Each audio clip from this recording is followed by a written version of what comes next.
Good morning students, how are you? I hope you all are fine. Now take out your max book. Now open your book. Page number is 57. Page number is 57. Okay. In last session we will cover the question 4. Okay. So let's see question number 5. Write the smallest digit and the greatest digit in the blank space of each of the following number so that the numbers formed is divisible by 3.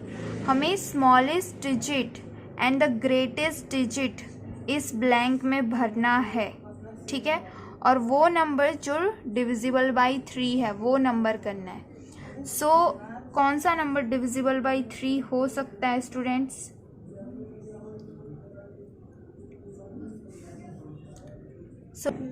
सो जो ये वाला है इसमें सबसे छोटा digit बताओ कौन सा है. सबसे छोटा डिजिट जो 3 से डिविजिबल हो सकता है. 2 देखे लगाकर, 2 लगा के देखते हैं. अगर वो डिविजिबल होता है यानी कि हमारा आंसर राइट होगा. सो 2 6 7 2 4, ठीक है. इधर 2 लगाया है. अब 3 से डिविजिबल होने के लिए क्या होना चाहिए? 3 से डिविजिबल होना चाहिए. सो इसको डिवाइड करके देखें.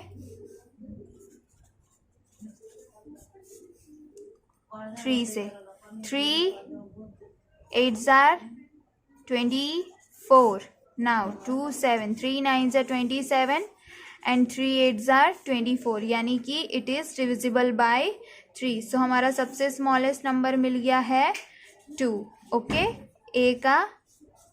अब इसी में ही ग्रेटेस्ट लगाना है स्टूडेंट्स. तो ग्रेटेस्ट बताओ कौन सा हो सकता है? 3 भी नहीं, 4 भी नहीं. ग्रेटेस्ट होगा हमारा 8. क्या होगा? 8. इसको आप डिवाइड करो 3 से, अगर आंसर आपका आता है यानी कि राइट है, ठीक है. क्वेश्चन 5 आपको समझ आया? 3 से डिवाइड करके देखना है, ठीक है. नाउ क्वेश्चन नंबर बी आपको खुद से सॉल्व करना है, ठीक है. Now turn the page and page number is 58. Question number 6.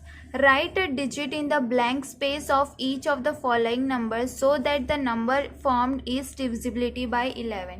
Divisibility bye 11 वाला जो टेस्ट है उसमें क्या करना होता है? उसमें कैसे पता चलेगा कि वो पर्टिकुलर नंबर डिविजिबल बाय 11 है कि नहीं? देखते हैं, ठीक है.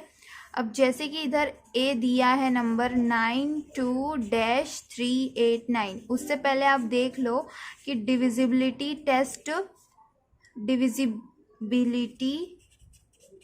टेस्ट बाय 11 ये कैसे करते हैं, ठीक है. जैसे नंबर है आपके पास 308. इसमें मेथड क्या है स्टूडेंट्स कि आप है ना जो ऑड प्लेस है ना, ऑड प्लेस जैसे कि 1 3 ये फर्स्ट प्लेस है, ये सेकंड प्लेस है और ये थर्ड प्लेस है. 3 प्लेसेस हैं.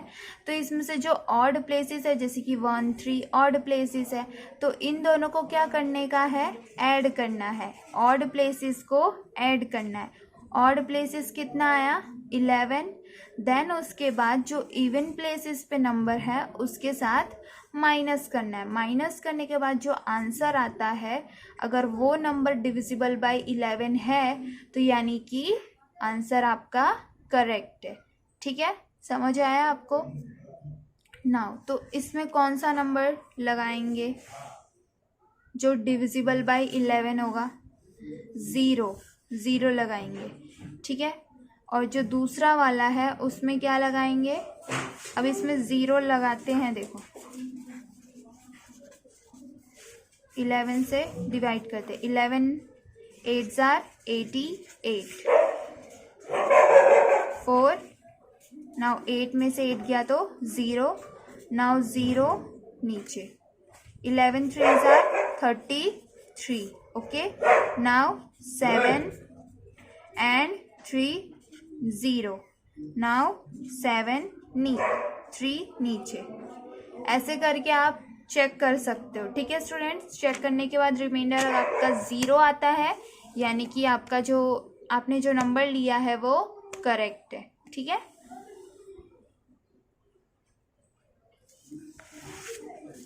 Now see what is common factor and common multiples. Common factors में क्या होता है, हम फैक्टर्स कैसे ढूंढते हैं, मीन्स जैसे कि हमने नंबर्स लिए, हमारे पास जैसे कि नंबर्स हैं, ले लेते हैं 8 ले लेते हैं। ठीक है, 8 का फैक्टर कौन सा है वो हमें कैसे पता चलेगा। 8 के फैक्टर्स में क्या होता है स्टूडेंट्स, 8 किसके टेबल में आता है वो, जैसे कि 1 के टेबल में आता है, 2 के टेबल में आता है, देन 4 के टेबल में आता है एंड 8 के टेबल में आते हैं। तो उसके टोटल कितने फैक्टर्स हुए, 4 फैक्टर्स हुए।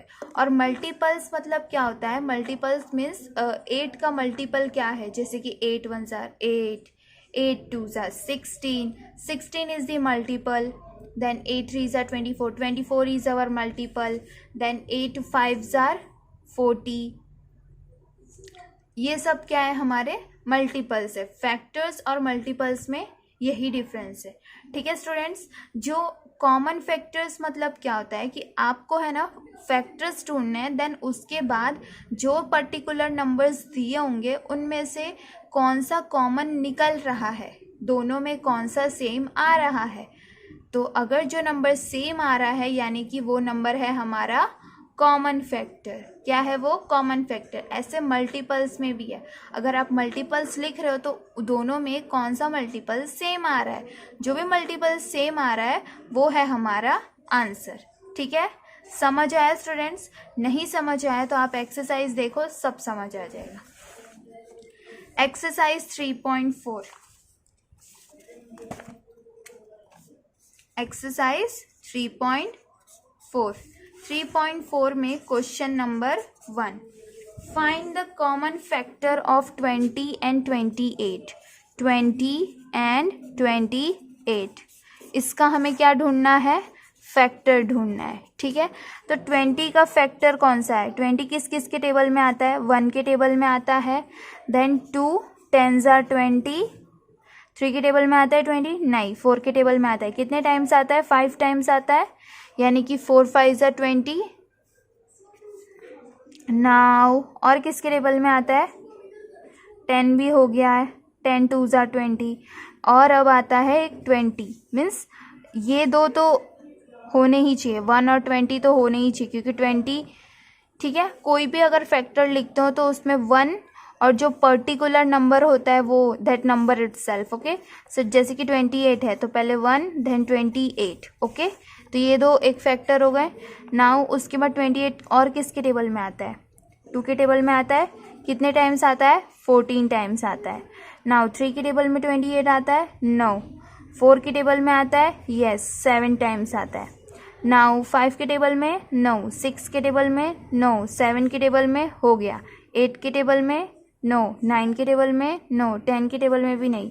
अब डायरेक्ट वो आएगा तो 14 के टेबल में आएगा, देन उसके बाद 28। ठीक है, अब इनमें कॉमन क्या है, मीन्स कौन सा नंबर है जो दोनों में है।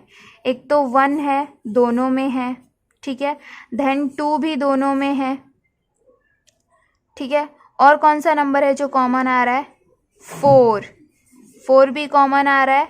ठीक है, तो 1 2 and 4, 1 2 and 4 are the common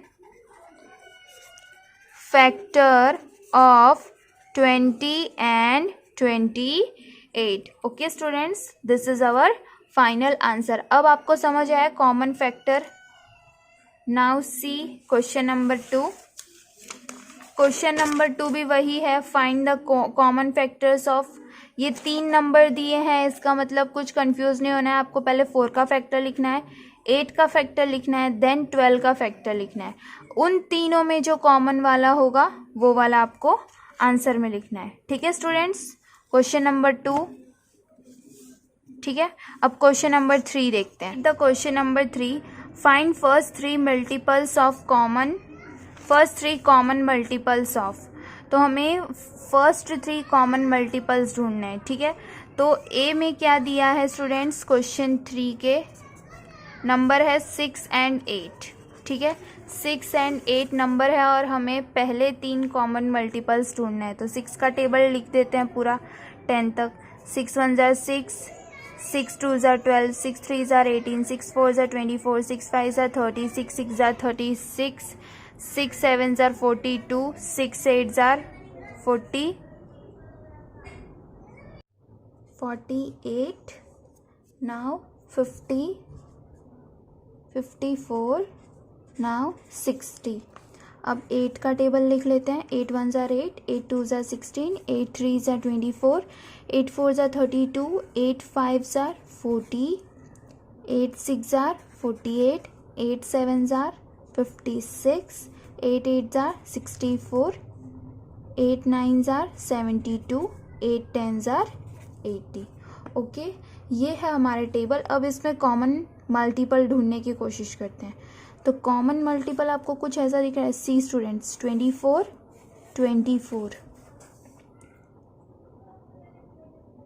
42,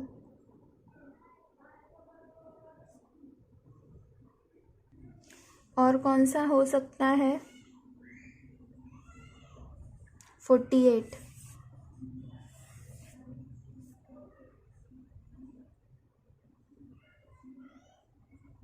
और आगे नहीं दिख रहे हैं। अभी फ़िलहाल 2 मल्टीपल ही मिले हैं। अभी आप 6 11 ज़ा 66, 8 11 ज़ा 88 होगा। जैसे ही आप अगर नंबर बढ़ाते जाएंगे आपको कोई भी 3 मल्टीपल मिल जाएंगे। तो कॉमन मल्टीपल कौन से हैं, कॉमन मल्टीपल ऑफ 6 and 8 है अभी 24, 48 एंड थर्ड वन आप खुद ढूंढोगे, ठीक है।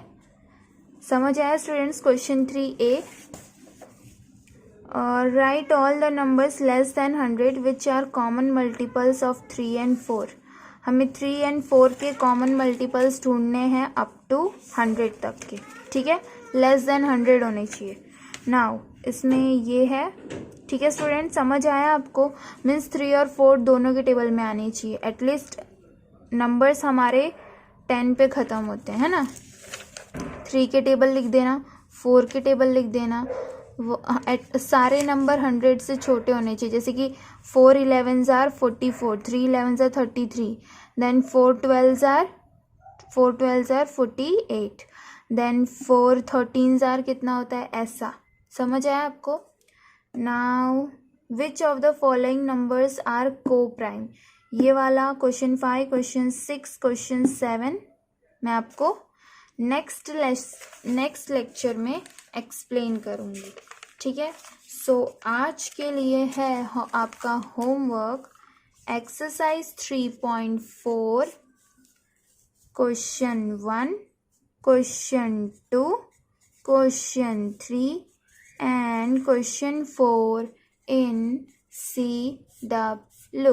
okay, this is your homework, ठीक है स्टूडेंट्स।